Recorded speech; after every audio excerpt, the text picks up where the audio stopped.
নন্দীগ্রামে খবর জানাচ্ছি আপনাকে। নন্দীগ্রামে আক্রান্ত তৃণমূলের ব্লক সভাপতি বাপ্পাদিত্য গড়কে বেধড়ক মারধরের অভিযোগ দুষ্কৃতীদের বিরুদ্ধে।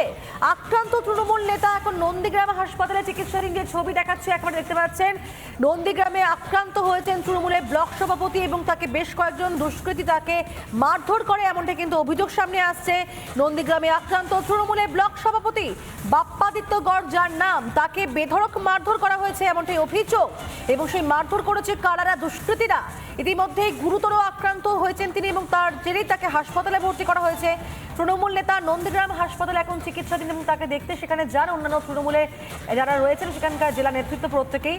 কিন্তু কিভাবে এই ঘটনা ঘটলো এবং কারার পেছনে দায়ী রয়েছে পুরো বিষয়টা এখনো পর্যন্ত সামনে আসেনি। তবে অভিযোগ যেমনটাই, বেশ কিছু দুষ্কৃতী হঠাৎ করে তাকে আক্রমণ করে। বাপ্পাদিত্য গড়, তাকে বেধড়ক মারধর করা হয়েছে এমনটাই অভিযোগ।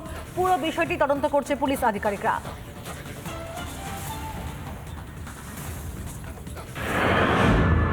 দিনে দুপুরে সোনা দোকানে ডাকাতির চেষ্টা এবং বাধা দিতে গেলে সেই সোনা দোকানের যিনি মালিক তাকে খুনের চেষ্টার ঘটনায় মুকুন্দপুর এরিয়ায় রীতিমতো চাঞ্চল্য ছড়িয়েছে। আজ সকাল থেকেই এই সোনা দোকানটি বন্ধ এবং গার্ডরেল দিয়ে ঘিরে দেওয়া হয়েছে।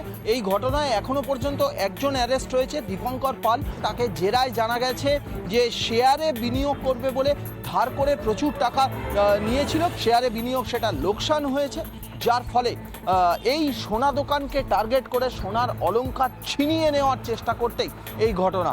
একেবারে দিনের আলোয় দোকানের মধ্যে একজন এলো, এসে কিছুটা সোনার অলংকার দরদাম করতে করতেই অলংকার ছিনিয়ে নেওয়ার চেষ্টা এবং বাধা দিতে গেলে রীতিমতো গলায় ছুরি বসিয়ে দিয়েছে। ব্যবসায়ী থেকে শুরু করে সাধারণ মানুষ, এমনকি গাড়ি চালকরা, তারাও আতঙ্কিত। তারা প্রত্যেকেই চাইছেন নিরাপত্তা আরও বাড়ুক। পিনাকি নন্দীর সঙ্গে সৈকত, রিপাবলিক বাংলা, কলকাতা। নানা ধরনের কন্টেন্ট দেখার জন্য লাইক করুন, শেয়ার করুন আমাদের ফেসবুক পেজ, সাবস্ক্রাইব করুন আমাদের ইউটিউব চ্যানেল। পাশাপাশি অন্যান্য ব্রেকিং নিউজের জন্য অবশ্যই চোখ রাখুন রিপাবলিক বাংলায়।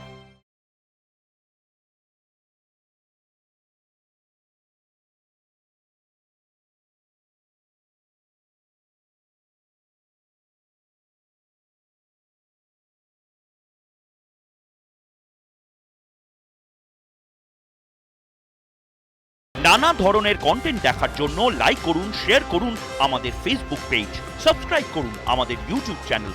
পাশাপাশি অন্যান্য ব্রেকিং নিউজের জন্য অবশ্যই চোখ রাখুন রিপাবলিক বাংলায়।